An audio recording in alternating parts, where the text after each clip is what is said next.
Hey, what's up? You know, it's 2019. Yeah. Nothing's happened. No. You want to talk about 2018? I mean, sure. I guess we could. I mean, we played games. I played games. You played games. We all play games. Let's talk about our top 10 games. I need you to quit playing games with my heart, though. No. Okay. Yeah. I'm Matthew.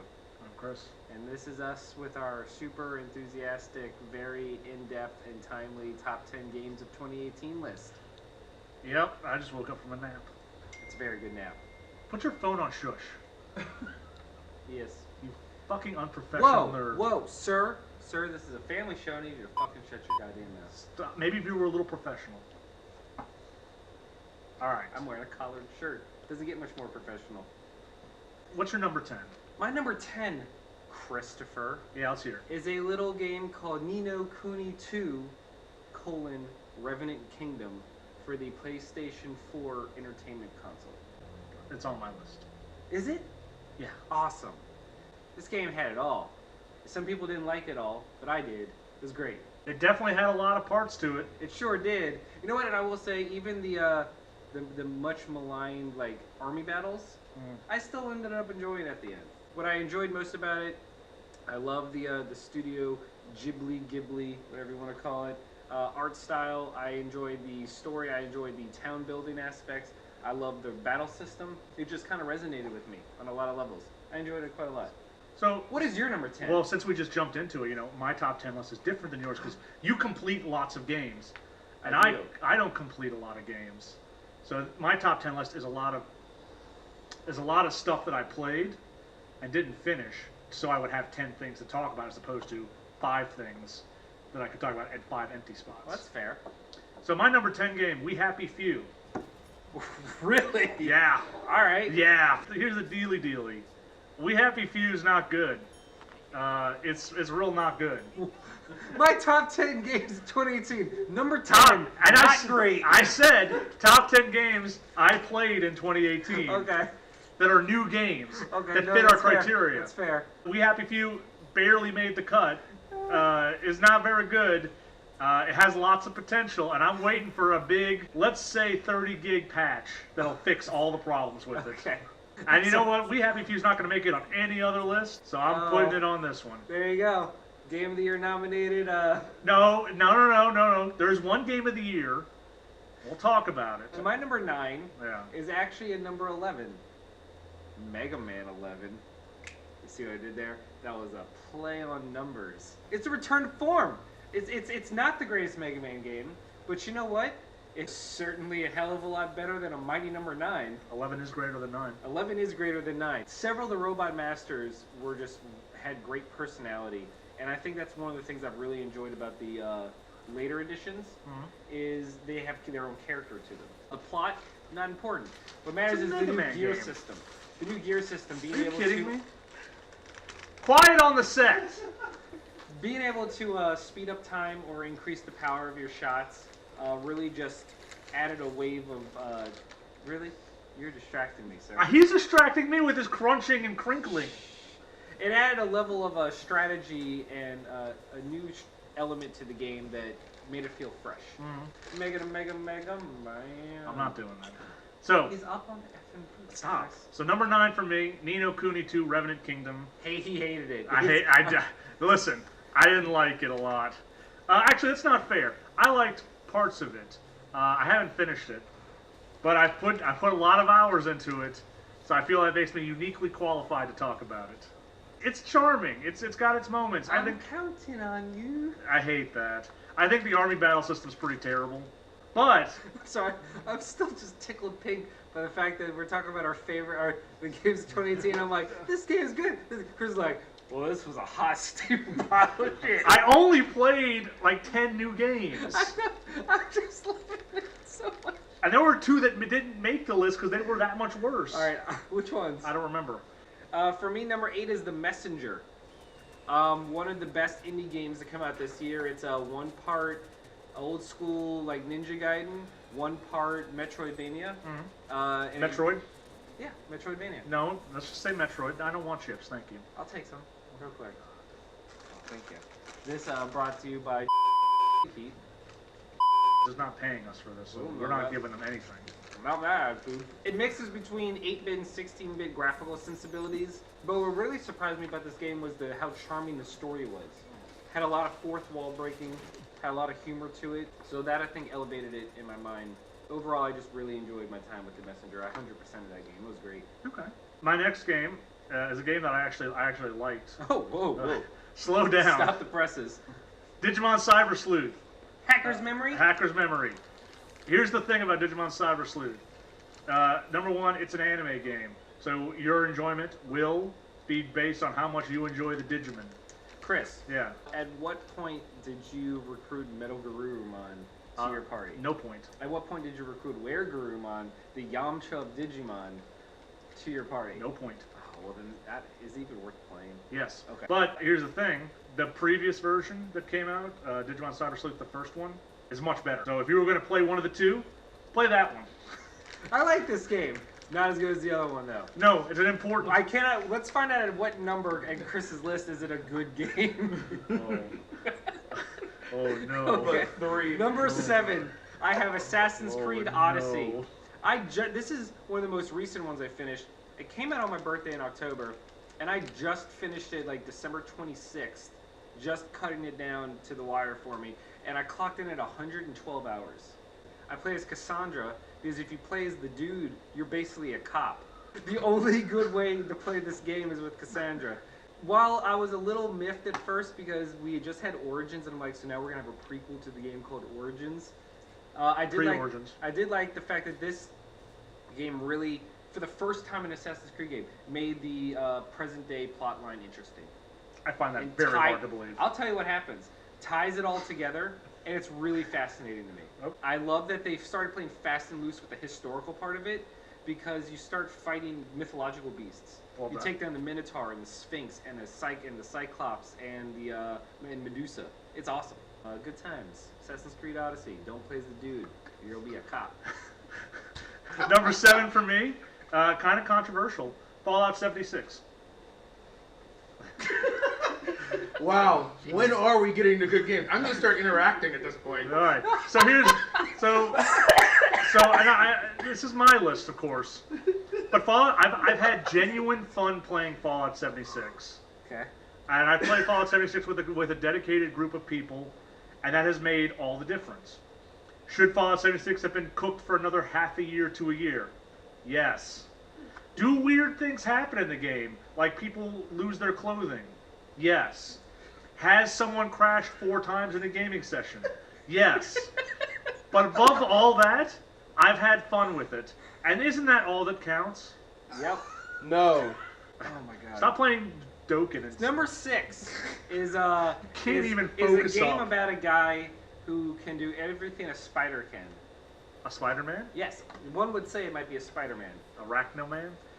This game makes open world traversal fun. I've never had a game make fast travel so pointless. Because you don't want to fast travel to the other side of the map. You're like, no, I think I'm going to swing. And then the combat system takes the best parts of Arkham Knight, or just the Arkham series, and then makes it more vertical and more somehow faster paced. And unlike in the Batman games, I actually enjoyed using the gadgets in this game. The gadgets are a lot of fun. They integrate themselves way more fluidly into combat, web fluidly. I knew you were going there. Yes! Not to mention the story. I think the story is one of the better crafted plot lines of a Spider-Man thing in general. Like, if it wasn't for Into the Spider-Verse, Spider-Man would have the best storyline in recent memory for Spider-Man. You know what I also appreciate about it? It's not an adaptation. It's an It's original an story. original game. And I actually really enjoyed the suit they designed, and so when he starts popping up in other things, I'm like, there's this PS4 suit. Mm-hmm. And when was the last time that happened? Never. I don't know. Also, the cel-shaded comic book costume is fantastic in that game. Sure. My number 6 is Shadow of the Tomb Raider. Did you like it? Yes. Oh, thank God. Number 6. I liked number 7. Okay, buddy. Shadow of the Tomb Raider. Lara Croft being taken to task for not doing her job well, and for in fact ruining several local environments and killing thousands of mercenaries. But having said all that, it's the Tomb Raider formulas worked really well. The tombs they've crafted are really, really The challenge fun. tombs in that game are They're blast. very, very good, and I think it's a really well done kind of action RPG on the scale of like Assassin's Creed that it's not going to get the praise for because Tomb Raider has the worst release dates in all video games. I don't understand. This game would have been so much better had it come out just a month earlier. Instead, they're like, you know what game we should compete against? Spider-Man. Probably the best game of the trilogy. Maybe. So I'd have to think about it more, but yeah, okay. It's very good. Number 5 for me is a game called Hollow Knight, which counts even though it came out on Steam last year. In 2018, it hit Switch and consoles. And that's when you played it. That's when I played it. Hollow Knight was a fucking revelation. It took the Metroidvania genre. Metroid genre. Actually, you know what? This is more of a Metroid than a Metroidvania because you don't level up. Anyway, it takes that genre and really elevates it. A lot of people talk about its difficulty. Yeah. But it's difficult in a fair way. The combat is not why I love it. It's the exploration and the storyline and the graphics and how it all comes into play. It tells a story that's very muted. I guess it's Dark Souls-esque where the story is there, but you have to like seek it out. Dark Souls is Hollow Knight's the Dark Souls of Switch Hollow games. Knight is the Dark Souls of Hollow Knight games. This is the first time I found myself delving into YouTube videos of people explaining the lore. You turned into one of those people. I have. Hollow Knight turned me into that guy. I finished the game and I just kind of just sat there and I was like, wow. It was the first time I really utilized the Switch photo mode because it was just like, this is a beautiful game. What does this mean? No, don't worry about it. My number 5 is Far Cry 5. What? What's the matter? What's the matter? I know your thoughts on Far Cry 5 and it makes it so funny. And I thought about this a lot. And up until the very last moment of the game where everything's rendered moot, it's a great game. I had a lot of fun. And I enjoyed hunting down redneck religious people in Montana. Are you going to get the new one? Yeah. The expansion? Yeah. My question is, are you going to treat it as one full game at the end? Since it is just basically an expansion? Yeah, I guess. I don't know. Because then maybe that'll get rid of your complaints about the ending. Yeah. If it's no longer an ending, it's just a midpoint. Yeah, that's a fair point. We'll see how New Dawn shakes out. Okay. But up until the ending, I liked this game a lot. Okay. So. High five. Wow. Damn. Yeah. Give me a high five. Oh, this hurts. Oh my god. All right, number 4 for me is Celeste. Another one of the most amazing indies to come out this year. This was a game you would never enjoy. This is a pixel-perfect, like, brutally challenging platforming game. Yeah, I hate it already. But it mitigates that in various ways because every single screen is its own checkpoint. And there's no load times. So you die, you're right back. You die, you're right back. The controls are so perfect. And there's various different accessibility options. So you can give yourself infinite health, infinite jumps. Mm-hmm. You can basically like just, it gives you the ability for anyone to play it. And I think that's really cool because instead of letting its challenge be divisive and making it only for a certain group of people, it opened itself up and anyone can play it. I like that. Yeah. And the story is really cool. The graphics are very charming, but the music sets that tone. It makes it really nice. Celeste is A+ material. That's A+. Okay. What's your number 4, buddy? My number 4 is Detroit Become Human. Ooh, this was my honorable mention. So it just missed the So cut. it's the best David Cage game by a mile. Country Mile? It's not even close. It's all of his ideas and his mechanics that he's thrown into his previous games like Heavy Rain and Beyond Two Souls. And excuse me, sir. What about Indigo Prophecy? Yeah, I don't care. Also known as Fahrenheit something. Yeah, I super don't care. I think this is his best game. The narrative is very satisfying in parts. I think there are still questions that be raised from his storytelling and how he interprets things. He is. But I think the casting is pretty excellent. The stories are engaging, and I've watched so many videos on this game, and it's always something unique that's come out of it. Yeah. So we played through it, Saki and I, yeah, and we beat it and saved everybody. Yeah. It was a great feeling. I got a feeling on my playthrough that I did is that one of them is not going to make it. I don't know who. Gasp. Le gasp. Le gasp. All right. My number 3, Yeah. and this might shock some people that it's on my list, Uh-huh. is the Lord Yamcha is the best video game, also known as Dragon Ball Fighters, or Dragon Ball Fighter Z, or Dragon Ball Fighter Z. Although every time someone calls it Dragon Ball Fighter Z, I want to punch them in Why? the face, because it's dumb. No one calls it Z.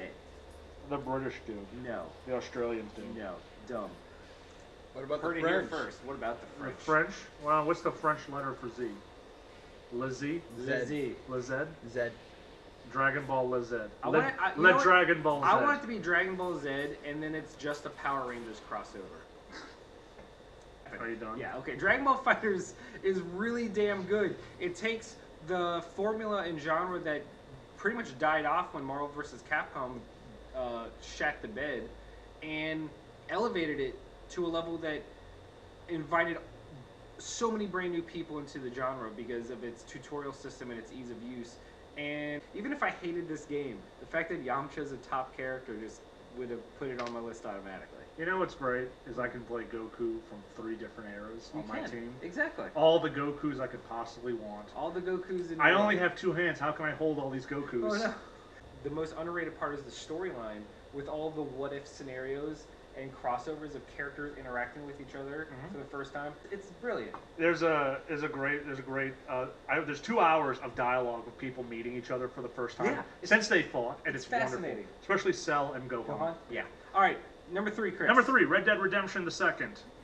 Boy, this is an amazing, amazing game. It is beautiful to look at. The story, I think, is one of Rockstar's better ones.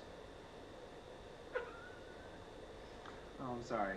I fell asleep as I watched the guy try and loot a chest, and it took 72 hours of real time. It did not take 72 hours of real time. You're Sure exaggerating. Felt like it. Maybe a scotch. 70 and a half hours. All I'm right. so sorry. Anyway, Rockstar, has been crafting this for a long time, and it shows in little ways. My character knelt in a puddle, and the ripple effect was incredible to just watch because it was so nonchalant. Like, it felt very real. They are the masters of the little touches. Little touches. Rockstar does that really well with their games. And I guess if you're making, I don't know, infinity dollars a month from Grand Theft Auto, then you can take the kind of care to make puddle physics work well. Yeah. But everything about this I really love. I feel very invested in this game. I really like Arthur Morgan a lot. Okay. And I hate Dutch with a fiery passion. Everyone hates Dutch. Dutch had a plan. No, he didn't. Heard it here first. Chris hates the Dutch. I don't know what they did to him, but he's a racist. Number 2, God of War, or Dad of War, or God of Dad. I don't know. Point is, God of War is amazing. It revitalized a character and a franchise that many thought had run its course. Kratos had about as much personality as Master Chief. He just had more anger. Yeah, did you know Kratos had a wife that he killed? What? And a child? He's a super edgelord. All the ashes of his dead family is stuck to him forever. But that was all he was for like 6 games. He was the guy who was angry. Yeah. And they turned that and gave him a really complex motivation by having him have a son and a wife who died just prior. A boy. Boy. It also gave rise to a great meme. It was fun. It was fun for like the 1 month that it was out. Yeah, exactly. No, and then they took the combat and made it more visceral. That's the good word for it. Yeah. And plus, the axe throwing mechanic is bar none. That's one of the coolest things in video games. It is. Throwing the axe and just seeing it deform the world around it as it traveled back to you, like in the snow. And switching from Greek to Norse mythology was also a nice touch. And they have so much left untapped. Yep. Like not even half of the gods you could name from Norse mythology even were mentioned. Nope. There's so much to There's go 5 on. realms still locked. Oh, I know. It's awesome. God of War is easily one of the best games of the year, and honestly, probably was a shoo-in for my game of the year until my number 1 popped up and blew my mind. My number 2 is Spider-Man. Spider-Man. It's fun to play. It's fun to watch the story play out as the story goes, because it's being an original Spider-Man story. The combat is Arkham at its best peaks. The gadgets are really fun. The side missions are actually kind of a blast. In a way that I don't normally do side missions or collectibles. Except the pigeons, right? I did the pigeons eventually. I know, they just suck. They sucked. But you know, the game is so fun that even doing side missions like hunting collectibles, things that I would never do, I was like, you know, I could just web over there and do it. It's fine. I don't care. It's amazing. We're like, yeah, I don't mind going all the way over there to catch that, to get that backpack because getting there is fun. Yeah. So and you know the science side quests were a lot of fun to deal with. There's just so much that's good about Spider-Man, and I want them to make more. I know they will make more, and you know maybe take less time to make more. Number one, Chris. Number one. Just get it over with. Chris, what do you think my number one is? I can see it. I know, but if you had to guess. Well, I would have said God of War. Exactly. What's my number one, Josh, cameraman? Digimon. Digital Monsters. Digimon are the champions, but not this year. It's Astrobot Rescue Mission, a PlayStation VR exclusive game that at one point before it came out, someone that was a reviewer commented and said that Astrobot is the Mario 64 moment for VR. And what they meant by that was it's the game that proves the concept. That just wows you in a way and sells you on it immediately. And within the first 30 seconds of playing this, I was like, holy shit. It's a game changer. It takes platforming and moves it into VR and makes it feel so natural to the point where you almost are surprised Nintendo didn't make it themselves. Like, it's that well crafted of a platforming game. And then they give you attachments to your controller. So while you're moving the little dude, you can interact with the world in different ways. It's as basic as a grappling hook, or it can be a water gun, and then they start getting really creative with they got a shuriken launcher, and you can like throw shurikens, and at the angle you hold the controller, that's where they can turn. So you can start doing them like vertical to get through bars and stuff. And then there's one level they use as a flashlight pulse. It's like a Ghostbusters level. It's absolutely fascinating. The game is charming, and you just see the little buddy, and he like waves at you. There's underwater levels, and if you lean forward and he gets too close to you, he sticks to your visor like a squid. Yeah. It's adorable. Chris, like, you can't, if you can play that game without smiling, you might literally be dead inside. It is pure joy distilled into a package that just happens to be played in VR, and I just want more of it. Like, I specifically go out and buy Dramamine so I can combat my motion sickness to play this game because it's that good. It's a pretty big claim. I'm just saying. Astrobot, sleeper hit of the year, by far. My personal game of the year, by far. What about you, Chris? What's your number one? My number one is God of War. Dad of War? Yeah. Boy. I mean, for all the reasons, most of the reasons you said, the changed Norse mythology is one that we've been clamoring for a long time, and it came through in the way that I don't think anyone anticipated. It redeemed Kratos from being a super asshole to, you know, an asshole, but like a dad asshole. Right, like I don't want to say lovable asshole. No, but a believable, like a understandable asshole. Yeah. And like even the bits that called back to God of War, like when he got the blades of chaos, I was like, well, whatever, who cares? I was like, oh, that's cool. Right? You're like, even when they bring you back to that shitty edgelord like era, they do it in a way that makes it feel earned. Yeah. Like, oh, like, damn, like, look at that moment with Zeus. Like when that's the moment I was thinking of. It's like, oh, that's cool, but I don't really care about those other games. And you know, it's been in development for so long. It's had so much money pumped into it. It's gorgeous. It's well polished, and everything plays well. So I'm very excited to see where the God of War franchise goes now because it's been revitalized, and they've set themselves up for more God of Wars. Yeah, they set themselves up for the Shinto gods, the Egyptian gods. It's awesome. They got so much where they got places to go. Yeah. They'll be playing God of War for decades. Oh, Jesus. In the nursing home on my PlayStation brain, I'll be playing God of War. Yep. Just yelling, boy. All right, so that pretty much wraps it up. That's our best games of 2018. I had 10 of them. Chris had 6. I had games that I played. I'm just happy at the end of the day you finally ended with some good ones that you actually enjoyed. Look, you know what? This list is hard for me every year. I can't wait for 2019 to roll around. Chris is like, Matt's top 10 and Chris's top 4. I only liked 1.